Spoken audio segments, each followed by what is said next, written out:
안녕하세요, 시장님. 네, 안녕하세요, 우리 영미 씨. 네, 시장님 안녕하지 못한 거 아는데 밝은 모습으로 맞아주셔서 정말 감사합니다. 아니요, 안녕하지 못하다는 것보다는 이제 상식 밖에 있는 사람들이 너무 많아서 좀 짜증나고 아유, 왜 사람들이 저런 모습밖에 못 보일까, 이제 그런 게 좀 안타까운 거지. 에이, 뭐 괜찮아요. 저도 그렇고 시민들도 그렇고 조금 궁금한 사항들이 있어요. 그래서 네. 시장님께 직접 여쭤보고 네. 또 이제 말씀 주시면 네. 감사하겠습니다. 아이, 뭐 네. 감사할 것은 없고요. 물어봐 주시면 네. 고맙습니다. 네. 먼저 유튜브니까 이제 인사하고 시작하면 좋을 것 같습니다. 네. 저부터 인사하겠습니다. 저는 남양주에서 사회복지 실천하고 있는 사회복지사 신영미입니다. 시장님 인사. 예, 저는 남양주 시장을 맡아서 3년간 일을 해오면서 나름 온갖 이런 여러 가지 어려움 또 기쁨 이거를 겪으면서 꿋꿋하게 열심히 시장직을 수행하고 있는 조광환입니다. 안녕하세요. 네. 이제 시장님께서는 요즘 유튜브를 많이 하시는데 저는 좀 아마추어예요. 열심히 해서 우리 애청자분들의 이해를 잘 도와드릴 수 있도록 노력해 보겠습니다. 시장님 바로 본론으로. 고대 얘기하면은 네. 저는 사실은 SNS를 거의 안 했어요. 네. 맞아요. 그리고 세상에 뭐 그렇게 알려지는 것도 원치를 않고, 그런데 이제 사실을 왜곡하는 이제 가짜 뉴스 내지는 가짜 소문 또는 뭔가 좀 음모가 있는 것 같은 그런 부정직한 여러 사안들이 있어서 아니 이거 뭐 좀 모든 분들이 다 알 수는 없겠지만 그래도 관심을 갖는 분들이 사실은 정확하게 알고 가야 되는 거 아닌가 해서 최근에는 이제 유튜브. SNS를 열심히 하게 됐고 유튜브도 뭐 주변에서 자꾸 하라고 권하니까 에이 그럼 뭐 하지 뭐. 그래가지고 하고 되게 있습니다. 이슈가 되는 것 같아요. 예, 그런가요? 것 같아요. 예, 오, 네. 좋습니다. 다행입니다. 네.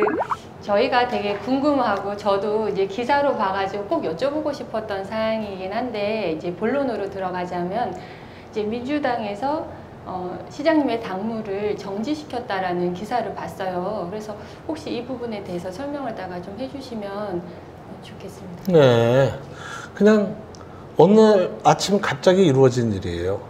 그러니까 느닷없다는 생각이 드는 거죠. 그래서 제가 페이스북에 그렇게 썼잖아요. 자다가 봉창 두드리는 소리 이렇게. 네. 또 어떤 다르게 표현하면 인도 걸어가다가 하늘에서 떨어지는 벽돌 맞은 격이죠. 나는요 지자체장이기 때문에 그냥 행정직이에요. 정치 행위를 할 수가 없어요. 당원으로서 그냥 위원회에 가서 이 투표권을 행사하는 건데 나 하나의 투표권이 중요하지 않아요. 사실은 정당이라는 구조가 별로 민주적이지 않아요. 그냥 형식적으로 사안을 통과시키는 기구일 뿐이에요.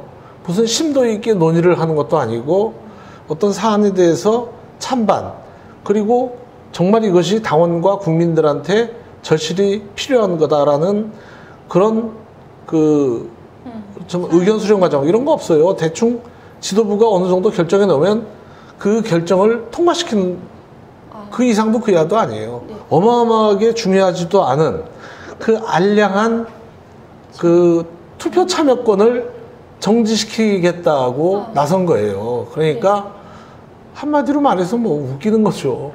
이 느닷없는 결정이 우리 이재명 경기도지사와 제가 하천 계곡을 정비한 걸 한 2년 가까이 네. 우리 이재명 지사가 본인이 제일 처음에 한 것처럼 엄마하고 얘기를 했어요.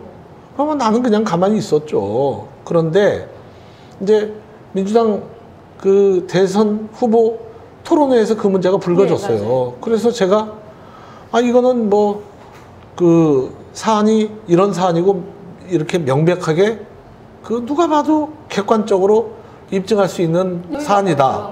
예, 네네. 너무 잘 알잖아요. 네네.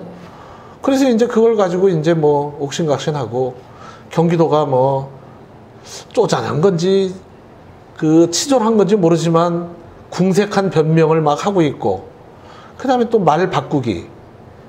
처음에는 본인들이 최초로 했다라고 네. 그렇게 떠들어대다가 최초라는 게 아니라는 게 들통이 나니까 네. 최초는 남양주 한 거 맞다. 네. 그런데 최초로 한 게 뭐 그리 중요하냐? 또 이런 식으로 말 바꾸고.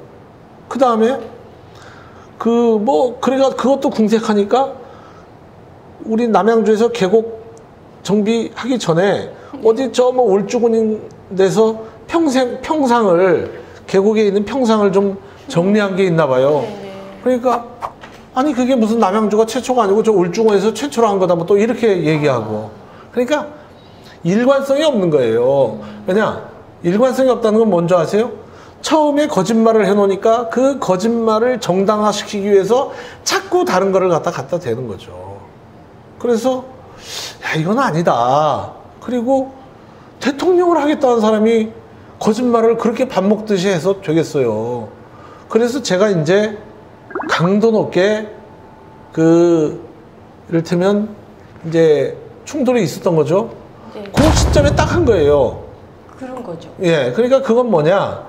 그냥 제가 마치 무슨 큰 문제가 있는 사람인 것 마냥 이렇게 호도하려고 하는 것이죠. 전형적인 수법이잖아요. 예. 그러니까 만약에 예를 들면 이런 거죠. 그 정도 사안 가지고 저를 그렇게 물고 늘어질 정도면은 아니 여배우와 스캔들 같은 경우는 고소해야죠. 고소. 아니 그렇게 이거 떠들었는데 아무 연관이 없어. 그럼 고소해야지. 그거 얼마나 큰 명예훼손의 허위사실 유포예요. 근데 그거는 또 아무 소리도 못해요. 그러니까 이게 참. 제가 그래서 예. 지금 말씀해 네. 주신 거를 이제 유튜버를 통해서 또 이제 보시는 분들의 이해를 돕고자 이렇게 조금 차근차근 한번 짚어보고 싶은 포인트들이 있어요.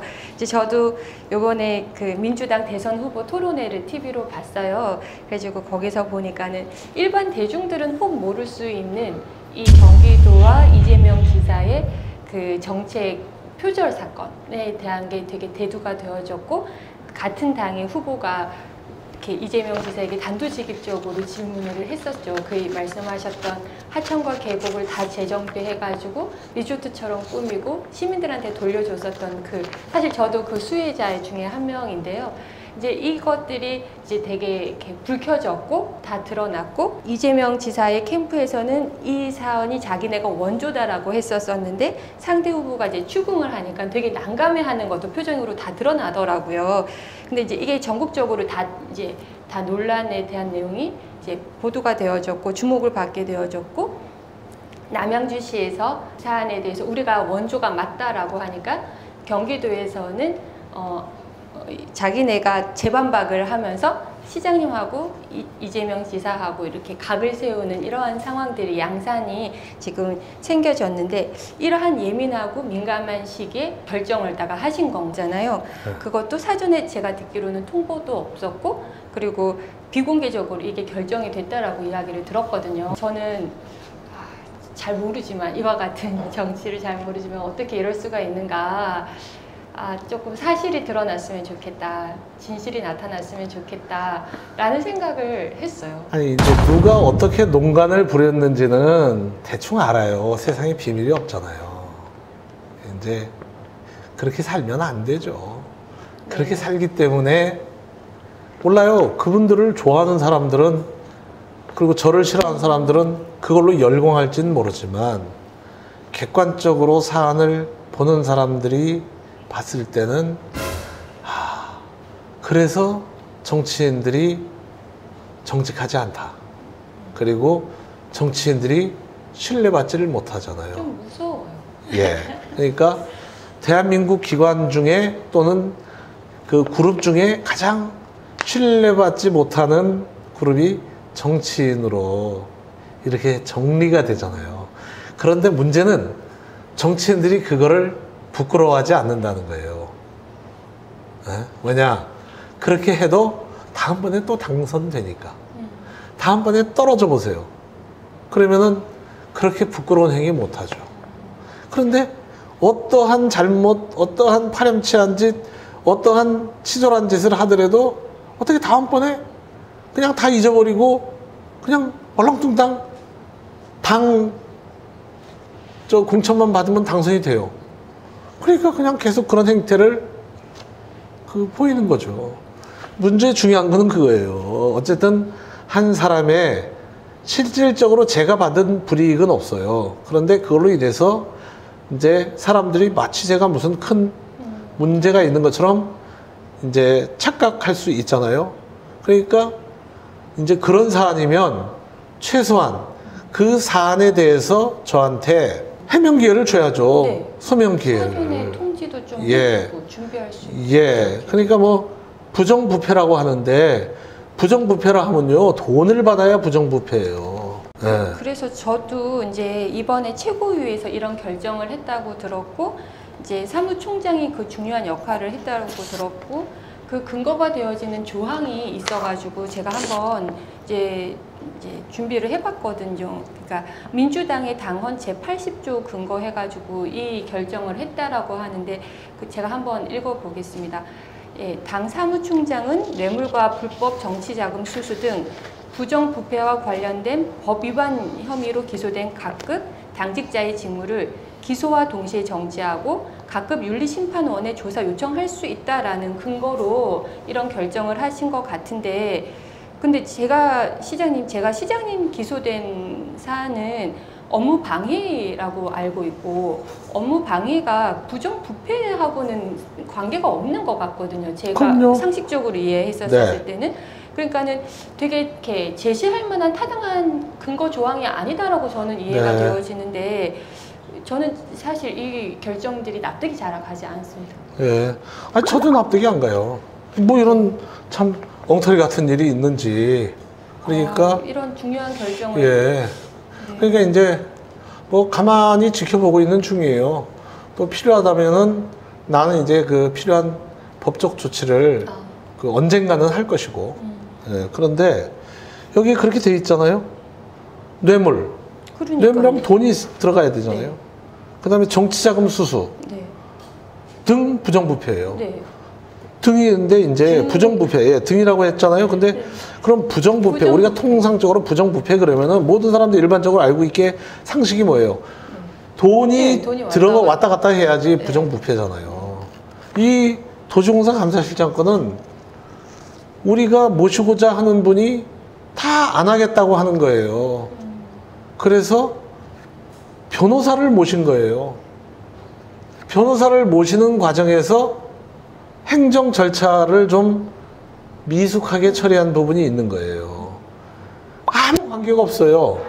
또 이게 그 업무 방해라 하더라도 이 도시공사 감사실장을 뭐 무슨 집에서 팽팽 놀던 사람을 갖다 했다든가, 아니면 무슨 그 다른 이제 그거의 전문성이 결여된 사람을 모셨다든가 그러면 문제가 되겠죠. 이거는 변호사를 모신 거예요. 근데 그 변호사를 모시는 과정에서 그 사람을 뽑기 위해서 무슨 자격 요건을 바꾼 게 아니에요. 또 그 사람을 뽑기 위해서 면접 점수를 조작한 것도 아니에요. 또 그 사람을 뽑기 위해서 금품이 요구한 것도 아니에요. 그리고 나하고 무슨 특수관계도 아니에요. 단지 행정적인 처리를 조금 매끄럽게 하지 못한 부분을 정치적 음모를 가지고 한 일이에요. 수사기관도 거기에 좀 동조를 한 거고. 그러니까 나로서는 되게 억울하죠. 그런데 그런 결정을 뭐 우리 당에서 이 결정을 하신 분들은 뭐 그렇게 중요한 결정이 아니라고 생각을 하는지 모르고 저도 뭐 그렇게 뭐 약간 좀 짜증나는 정도인데 이제 일반 사람들은 마치 그렇죠. 그게 무슨 큰일인 것 마냥 기사 봤을 때는 큰일 네 같았거든요. 그렇게 생각을 하니까 뭐 어쩌겠어요. 그래도 네. 이렇게 사실이 밝혀지니까 또 이제 보시는 분들은 이해하고 그럴 수 있을 것 같아요. 이거 밥 먹고 사는데 아무 중요한 일 아니에요. 그냥 생업에 종사하는 사람들 아니 내일 모레 당장 써야 될 공과금과 그 다음에 이런저런 그 비용 납부할 일 이런 거 걱정하고 살아야지 뭐 이런 걸 저는 그렇게 생각해요. 이거 뭐 에이. 그래도 전체적으로 이렇게 사회 곳곳이 다 타당하고 합리적이고 이해가 되어지는 범위 안에서 되어지면 좋겠고 정치도 좀 그랬으면 좋겠다라는 생각을 해봤습니다. 지금 뭐 안 그런 게 많잖아요. 네. 안 그런 게 많은데 아무튼 이게 대한민국의 정치 그룹의 그 민낯이라고 보면 되죠. 그래서 이제 저희가 사건의 발단부터 현재 상황까지 조금 이제 다뤄봤는데요. 이제 마지막으로 시장님의 앞으로의 계획과 또 입장을 얘기해 주시면 감사하겠습니다. 내가 이제 최근에 일주일마다 한 번씩 글을 쓰잖아요. 네. 선거 실패 곧 국가의 실패입니다. 그러니까 우리가 리더를 잘못 뽑으면은 나라가 망합니다. 히틀러가요 구테타로 권력을 잡은 게 아니에요. 한 표 차이로 당수가 되고 그렇게 해서 권력을 장악해 나갔어요. 그리고 그 히틀러가 지배했던 독일은 전체가 1000만 명이 죽었고 자국 국민이 몇백만이 죽었을 거예요. 한 100만 정도 죽었나. 그만큼 어떤 리더가 뽑히느냐에 따라서 국가는 망할 수도 있고 흥할 수도 있습니다. 제일 좋은 나라가 뭐겠어요? 강한 나라, 잘 사는 국민. 우리나라가 부강하고 그 다음에 내가 그래도 행복하게 살 수 있으면 좋겠다. 모든 사람이 영원하는 거잖아요. 근데 우리나라는 1231년에 몽골이 침입한 이후로 사실상 강대국한테 짓밟히면서 살아왔어요. 일반 국민들이 겪어야 됐던 그 처참함은요, 이루 말할 수가 없어요. 1910년에는 나라까지 완전히 뺏겼잖아요. 그래서 1945년에 나라를 되찾았어요. 그리고 이제 나라를 찾은 지 딱 76년 됐어요. 근데 리더를 잘못 뽑고 지도자를 잘못 뽑으면 앞으로 75년 후에 우리는 과거의 그 고초로 또 돌아갈 수 있어요. 지지하는 후보는 각자의 선택에 달려 있어요. 그런데 그것을 찬찬히 들여다보지 않고 우리가 투표권을 행사한다면 그 재앙은 나한테, 내 아들, 딸한테, 내 손자, 손녀들한테 그대로 돌아갑니다. 정신 바짝 차려야 돼요. 나는 최근에 이 몇몇 그 대선 후보들이 받는 그 지지율을 보면, 야, 이게 정말 그분들의 이게 진짜 뭐라고 말할 수 없을 정도로 이 참담함을 갖다가 느낍니다. 정신 똑바로 차리지 않으면 나라는 진짜 위태롭게 됩니다. 그 당직을 뭐 정지했다는 등 뭐 이런 거는 그냥 뭐 아무것도 아닌 거고, 그건 뭐 별로 중요하지 않아요. 자칫 잘못하면 이나마 누리는 우리나라의 이 지위, 그리고 이나마 이 대접받는 우리 평범한 국민들의 그 삶, 이게 무너질까? 사실은 저는 그게 더 걱정입니다. 네. 사실 마지막 질문은 시장님의 입장과 앞으로의 계획 그런 거였는데 되게 큰 가르침을 주셔가지고 감사하고, 사실 찾아뵐 때는 시장님과 관련된 이슈들에 대해서 궁금하기도 하고 걱정되기도 해가지고 찾아왔었는데 제가 범접하지 못하는 큰 어떤 생각이 있으시고 걱정이 있으시고 또 메시지가 있으신 것 같아서 잘 들었고 또 그것들이 또 여러분들한테도 영향을 미쳤으면 좋겠다라는 생각을 했습니다. 그렇죠. 내가 뭘 하고 내가 뭘 안 하고 이건 중요하지 않아요. 네. 지금은 저는 그렇게 생각을 해요. 우리나라가 지금 백척간도 벼랑에 있다. 자칫 잘못하면 그 벼랑에 떨어질 수도 있다. 네. 제가 이게 이제 어쨌든 유튜브 방송이고 하기 때문에 제가 드러내놓고 얘기를 할 수가 없죠. 저에 대해서 어떻게든지 예, 깎아내리려고 하는 사람들은. 근데 그건 이제 그분들의 그 삶의 방식이고, 제가 생각하는 건 저는 제 개인이 뭘 한다, 뭘 안 한다 중요하지 않아요.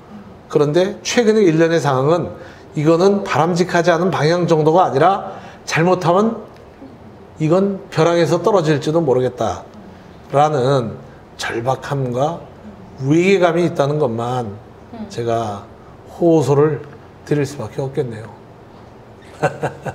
건강하시고, 네, 아마 보시는 분들이 지금 가지시는 생각과 또 메시지를 또 다 이해하시고 또 좋은 결정들을 하실 거라고 생각이 되어집니다. 오늘 말씀 잘 들었습니다. 아유, 고맙습니다. 고맙습니다. 아유, 함께 해주셔서 너무너무 감사합니다. 많이 배웠습니다. 네.